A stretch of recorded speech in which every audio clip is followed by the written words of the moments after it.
Another edition of Tony Topping's UFO Diaries. I haven't been thinking, really, there's not been many editions of them.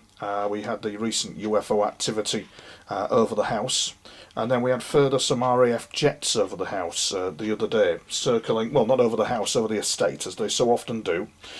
They come here, I think, to train, and they also come here just to see if they can take a sneaky peek at any of the UFOs that are flying around.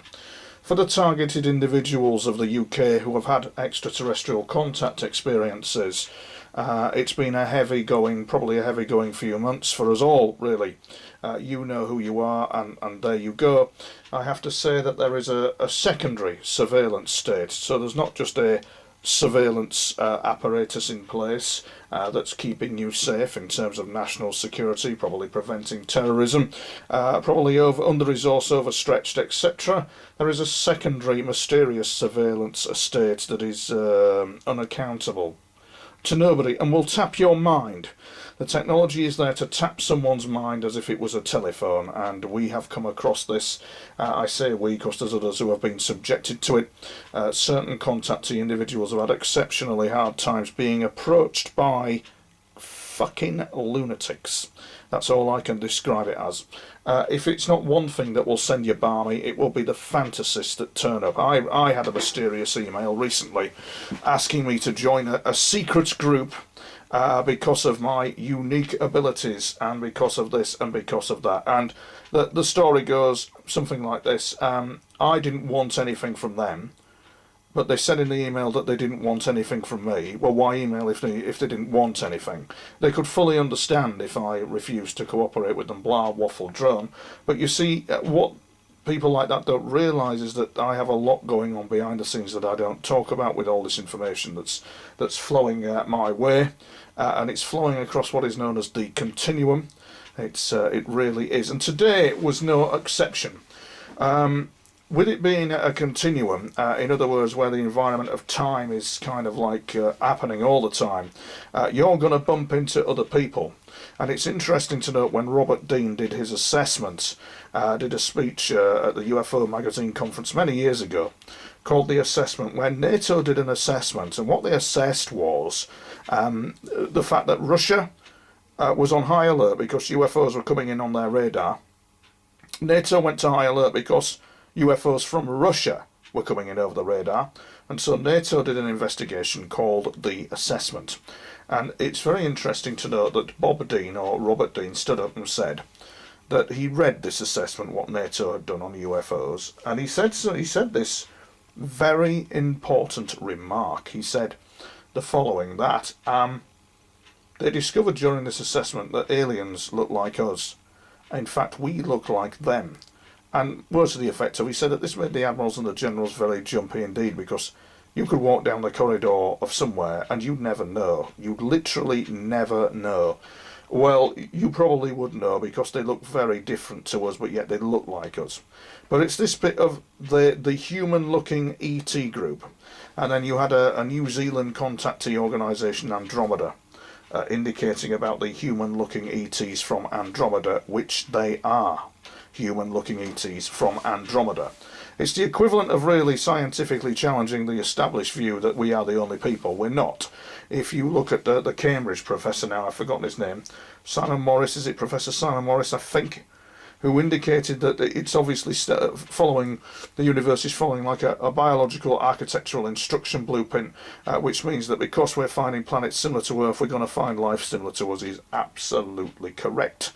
And so you see, in like the environment that I work in, or rather that I'm witness to, which is like a psychic environment, a bit deeper than an astral plane, and yet similar to the film Inception, and we call it the continuum. You are going to bump into them, the human-looking ETs, who are also psychic like us, or also operate in that environment, and it's caused a bit of fun for the last 4 to 5 weeks, really, of them constantly coming in, constantly going out. And it follows also a hierarchical, esoteric, occult structure, as does human society, although they kept that very quiet. And so, on the my random thoughts on the issue, I've actually called it the Ribble Viaduct abduction because something happened to me today, which I'll go into next. But it's certainly the president, the new president has taken over.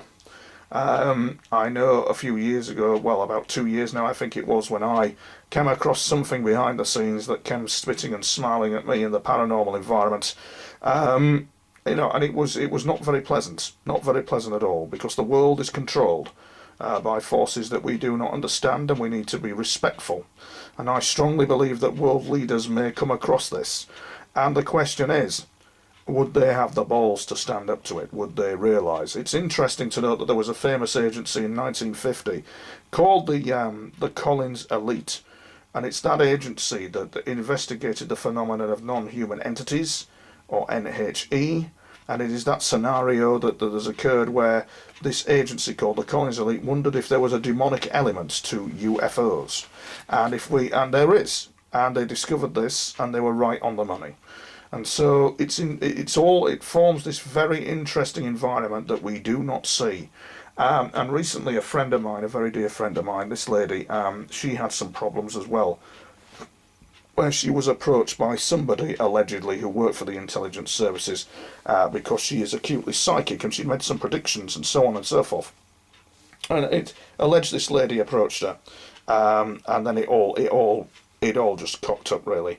And so this is what happens when you're undergoing these experiences. You're going to have this type of scenario of these people, so-called people, following you, wanting you to join them, etc., etc. Truth be known, it's absolutely hair-raising, and if the truth be known, in some cases, you can't tell people what goes on, because you just cannot, in that they'll get the wrong end of the stick every time, and the messenger will be shot. And so it's probably far easier not to do that. It's probably far easier just to plod along. But over the past couple of weeks, from the paranormal espionage continuum viewpoint, we have seen these human-looking ETs who have similar planets to us, who are in a different kind of galaxy, and have explored kind of the areas of the phenomenon of the psychic phenomena and all this kind of thing. They are kind of like slightly more ahead than us in terms of technology and in terms of signals detection technology and detection technology in general. They're slightly further ahead of us. And in this hierarchical structure that leads up to a celestial dimension, excuse me, I'm losing my voice, is of course the people who I so often see. And the thing is, ladies and gentlemen, all this carry on can make you unwell, as it has done with me. But what we're getting to is the point of the blonde, blue-eyed people who are many and varied, so they tell me, and are from Andromeda. If you can imagine, dear viewer, being woken up at 4 in the morning by UFOs over your house repeatedly, being woken up during the day as you try and sleep by UFOs again, and you know that they're over your house, then you get an insight of what happens. So imagine being woken up at 4 in the morning, they're telling you that they're over the house, etc., etc. And it's very interesting that during the height of the Ukraine crisis, before I was going to do something for a TV broadcaster, they turned up once again. They turned up, these blonde, blue-eyed, what we would call Nordic ETs, and gave this spectacular vision of a UFO, two UFOs, in a field, triangle in shape, with the clocks. One was going 11:45 and the other was going at 5 to midnight. This field is actually near me, and there is no doubt in my mind that the RAF in particular are paying close attention to this field. They're over it every other day. They fly in, they practice in the field, they keep an eye on this field, because they suspect that that's where the UFOs would possibly turn up. So this afternoon, which was a Saturday, I've been unwell. It's not been pleasant. I haven't been able to really sleep correctly, really, among 1,001 other things. It's been quite hard going. And this afternoon I fell asleep. I tried to get a cat nap, actually. The clock was about 12 midday, and I was absolutely tired out, because I'm still unwell at the moment. So tried to get some rest. Nothing happened. Tossing and turning. My mind would not switch off from things. 1:15, and then around about 1 o'clock, I can't remember what the hell happened. 1 o'clock, it seemed that I fell asleep. And then I woke up at 3:20, as if a whole hours of time had missing. It was as if I'd just gone to sleep, woke up again.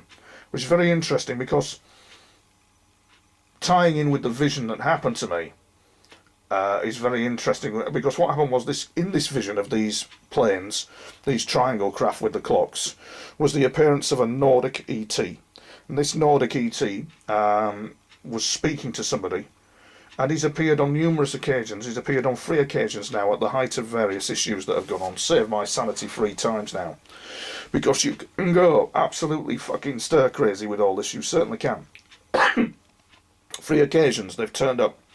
One particular occasion I was actually just having a cat nap, and I heard this whooshing sound in the room. A shush. Like a shh. Like this. Not a word, we're here. Then the room all went blank. And I remember, I think I was taken, and I think that I flew over, I've actually flew over the local college with them, I think, as far as I can remember. I can't remember anything else. But it was this kind of, they were being respectful. They were cloaked, but they were being respectful of the airspace that they were in. They were aware of other aircraft around them and didn't want to panic our military forces. And then they put me back again. I don't know what happened. I'm not going to lie and say I didn't know what happened. And this afternoon was no exception. The same scenario again.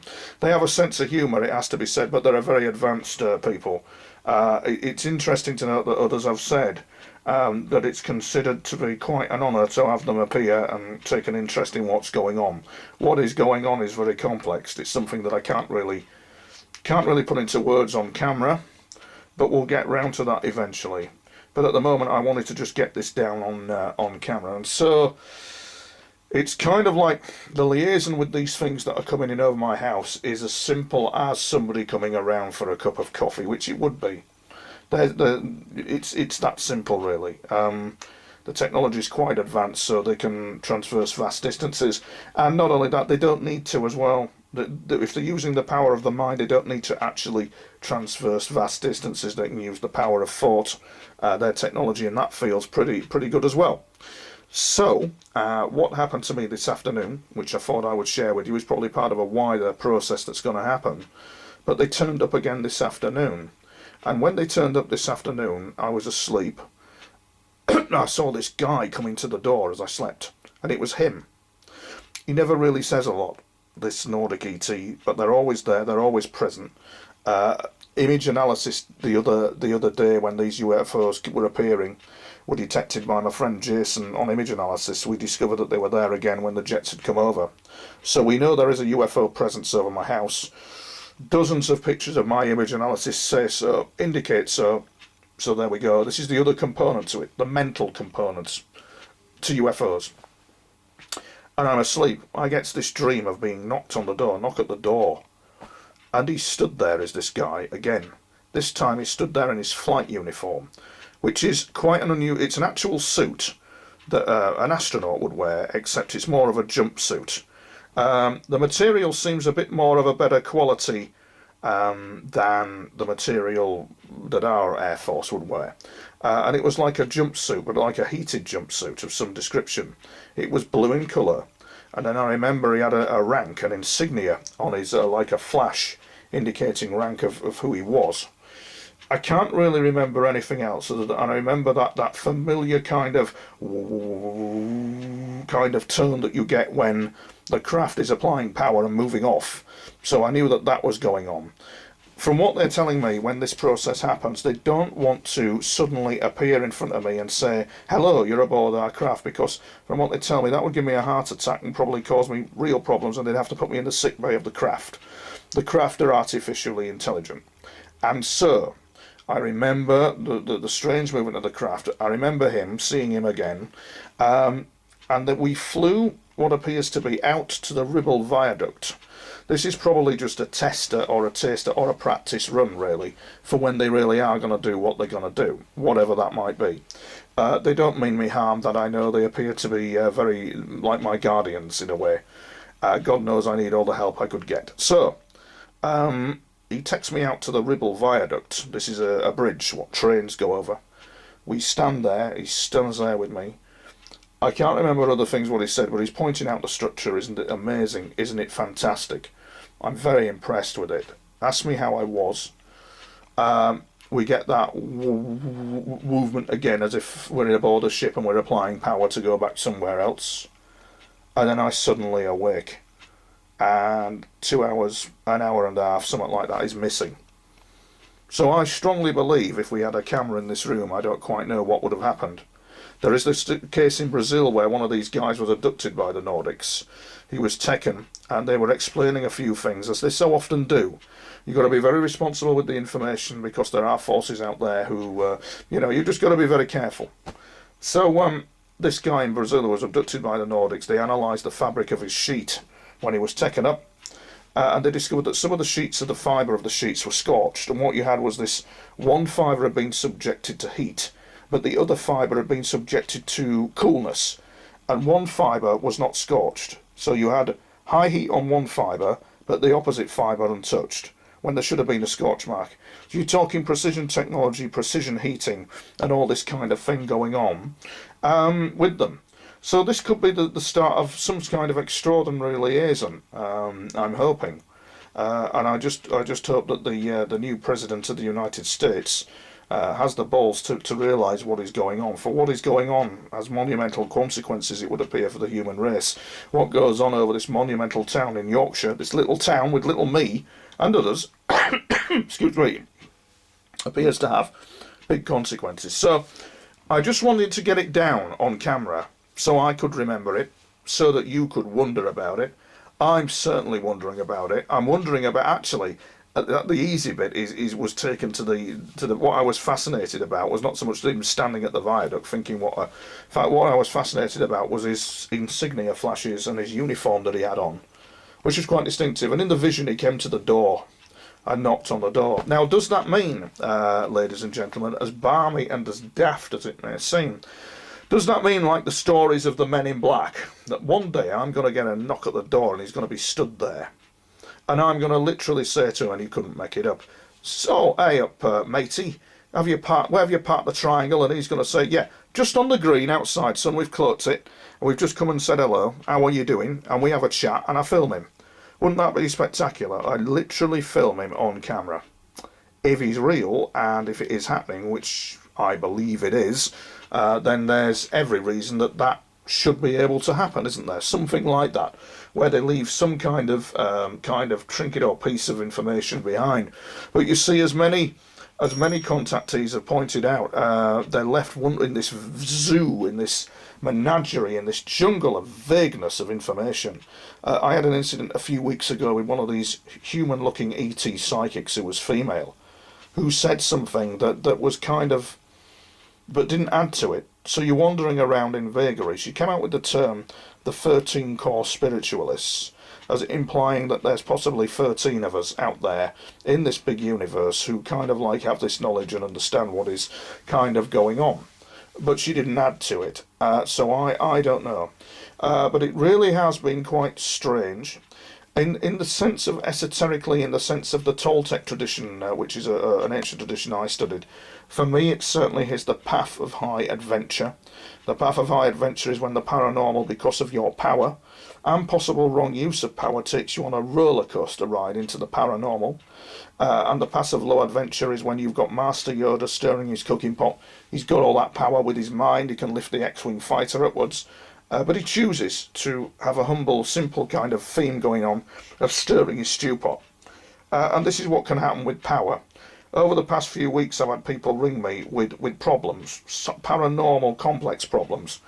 And then I will say to them, have you altered the reality around you with the power of your mind in some way? And they will always turn around to me and say, yes, they have. And that's when things get a bit tricky, because you've got to know what you're doing with your own power. You've got to respect that power, because there is a cost to it if you don't. There really is. So the journey and the saga continues, and I'm just hoping that things carry on and we learn more and see what happens if there is an exchange of information of any kind that actually happens. They've targeted this town of these blonde blue-eyed Nordics. They've taken a focus on me and maybe other people as well. And they have like an air unit, they have a flight unit, a military wing, that's like the equivalent of an air force, but it would be a space force. This concurs with actually a guy in the United States Navy who concurred that one of their craft landed on his aircraft carrier. Don't know whether that's a hoax, but he indicated that they had turned around and said that they have the equivalent of an air force. So if our air force met up with their air force in the skies over this town and had a liaison, it would be quite spectacular, wouldn't it? They are real, they are out there. To say that life in other galaxies does not exist is probably the equivalent of saying that the Earth does not revolve around the Sun. And it's scientific heresy to say so, but it's there, it is happening. And it's not the vision of utopia either. There is nobody in their white charger coming to Earth to save the day. It's a lot more complex than that. But it does appear there is one lesson from this, is that our actions affect others, including those in other galaxies. The power of thought in another dimension, in a space-time continuum environment, affects others. And so I hope that the president, the new president that takes over, if he comes face to face with what I witness, I hope he will show that he's a true leader, and a true leader of the free world, because it takes a man with balls to look that kind of thing in the eye and say, yeah, okay, thank you, I respect that greatly, but we'll still continue as we are. It takes a lot of balls to do that. It's complex what I'm saying, but I think if you look at all my past stuff, you'll get the drift of what I'm saying. Having to put up with some tremendously complex problems, not so much problems, but tremendously complex paranormal visions and goings on with these UFOs and the occupants of them. It's not all clear cut. It's a crazy jungle out there, and we advised, I think, to be very cautious and very careful in what is out there in that big wide world that is the multiverse, because we also have other dimensions as well bleeding into ours. The creator, it appears, has certainly had fun in creating this creation, and what it all leads up to is an ascension, I do feel. And if you see the spirit, the architecture, the architectural kind of alien force behind it all, that is a high that no other drug can give you. If you're lucky enough to catch a glimpse of it, that's an honour. But there you go. This is what I am. This is what I'm talking about. And I'll continue to do so for as long as possible and keep you updated. I think my friend, the blonde blue-eyed man, will come visit again. Maybe give me some more info, I don't know, maybe not. But it seems to be a start anyway, like a taster. So they're being very gentle with what they're doing.